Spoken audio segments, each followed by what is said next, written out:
Hi everyone, it's Miss Billman. This is the 3-4 homework video. Warning, the last question on this homework is not shown on this video. Why? Because my phone totally shut off in the middle of it, but that's okay. We're going to spend a lot of time talking about dividing decimals.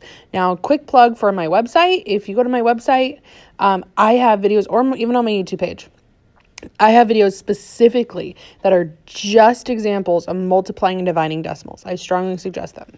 So I'm going to have another sheet of paper. You should be doing these problems along with me. So maybe you have a whiteboard. I do suggest a piece of paper to turn in if you're in my class. I'm rewriting the problem on the homework. And then on my white piece of paper, I'm solving it. So I had 4/10 as my divisor and 6 as my dividend. Well, there's the rule. You cannot have decimals in your divisor. You just can't. So I had to move it 1 to the right to get rid of it. But in math, we have to be fair. I have to do the same. So this time I have 8/100, and that's my divisor. My dividend is 4.2. So I still have to move my decimal twice on the divisor and twice on the dividend because it has to be fair. And I still go through following the same idea of this is still long division. My coughing is terrible. I do apologize about that. So the important thing to remember is that when we go back to the directions and it says round your answer to the nearest tenth, I might have to keep going with the decimal.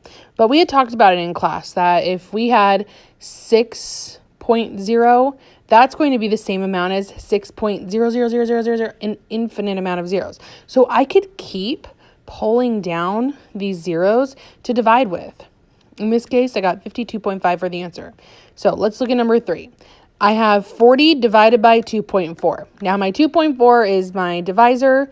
I cannot have a decimal in the divisor, so I must move it 1. So I get 24. Now my 40 is like saying 40.0. So I move the decimal once and I get 400. 400 divided by 24. 24 can go into 40 once. I knew that 20 is half of 40, so I can't go more than that. Now I need to subtract. I borrow from the 4, and 10 minus 4 is 6, and 3 minus 2 is 1. I bring down the 0. I get 160. So I know that it can go in there about 6 times.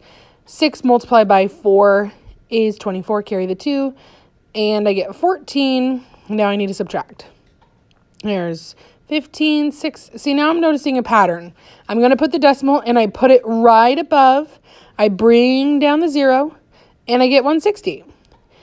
Now, I know it can go in there 6 times, maybe 7 times. I'll still do 6, because that's what I did last time. I get 144 again. Weird, right? So I subtract it, and I get 16. Now, if I'm going to go to the nearest tenth, I'm still going to go 1 more. So I bring down a 0. Same thing, 160. Guess what? 6 times. 24 multiplied by 6 is 144. I subtract it all. But that 0.66, because it's over that 6.5, that 5 in the hundredths, I'm going to round up, and I'm going to round it to 7. So my answer is 16.7. Time for number 5. Okay, so number 5 is set up as 9.4 divided by 5. 5 only goes into 9 once. I subtract it, get 4, bring down my 4. And I'm going to move my decimal right up above it. 5 goes into 44 8 times. That's 40. I subtract it, get 4, bring down a 0. 5 goes into 48 times. And I'm thinking like, whoa, this is weird, right? Totally worked out. But because it's 1.88, that 1.88 will round up to 1.9. Number 5. 5.4 divided by 0.12. My decimal moves twice and needs to move twice on the other side as well. So 540 divided by 12. So 12 on the outside.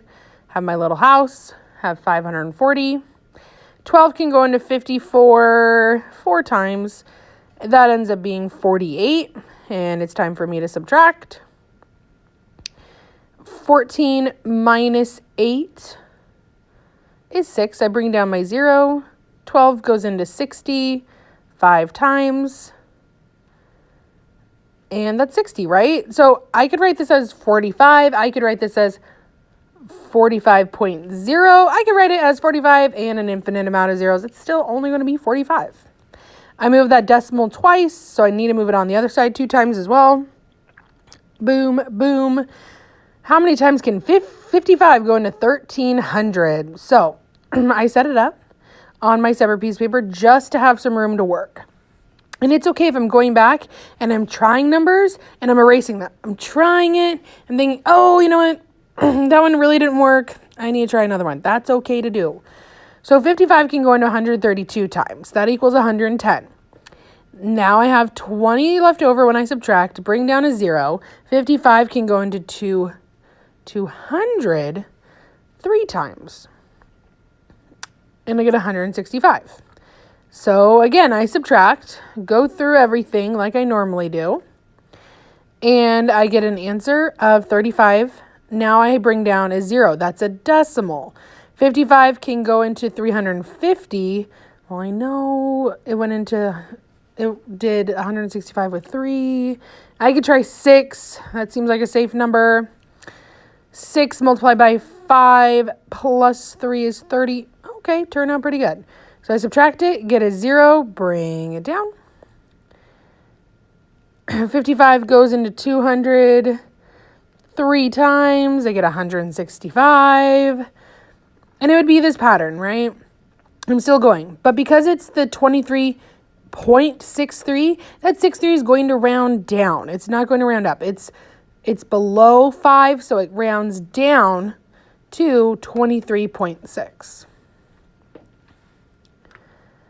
Number 7, 6.5 divided by 7.5. I move it, and oddly enough, now I have my divisors greater than my dividend. So 65 divided by 75. I already know 75 cannot go into 65, so it's 0, and I put it above the 5. See, oh my gosh. 75 multiplied by 0 is 0. I had 65 after I subtract it. Now I'm getting into decimals. I bring my decimal down, 650. Oofed. Okay, so I know 9 might be too big, even though 9 multiplied by 7 is 63. I think I'm going to end up with too big of a number. Remember, if your answer that you're trying to subtract is too big, you went too far. You need to go back, as I'm discovering right now, where I have 9 multiplied by 7 plus 4. That's too much. So let's try 8. 8 multiplied by 5 is 40. Carry the 4. 8 multiplied by 7 is 56. Plus 4 is 60. I can also think of it in 75 cents. So how many groups of that? So I bring down a 0. It's 500. Now I know I got 600 with 8. I'm probably going to be either 7 or 6. I could try 5 as well. But let's see, right?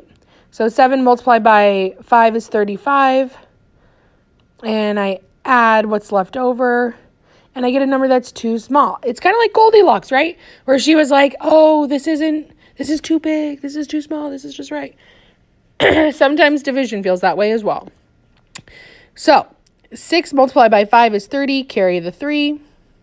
6 multiplied by 7 is 42. Plus 3 is 45.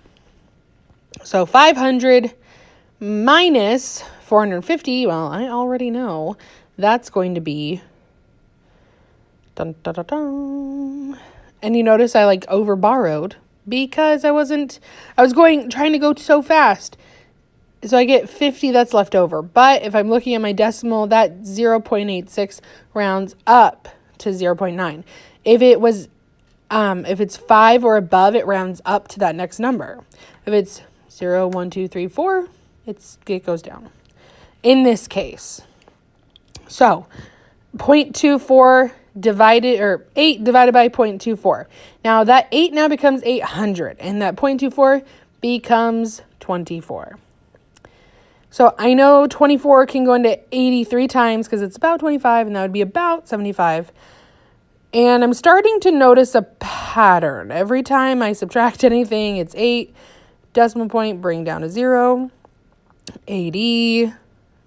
Yeah, it's going to be a lot of 3s. One of those 33.3 repeat situations. So that repeat is that the 3 goes on and on and on and on forever. So I'd write this if I'm going to my nearest 10th. Again, this could go forever, and I'm noticing a pattern. So 33.3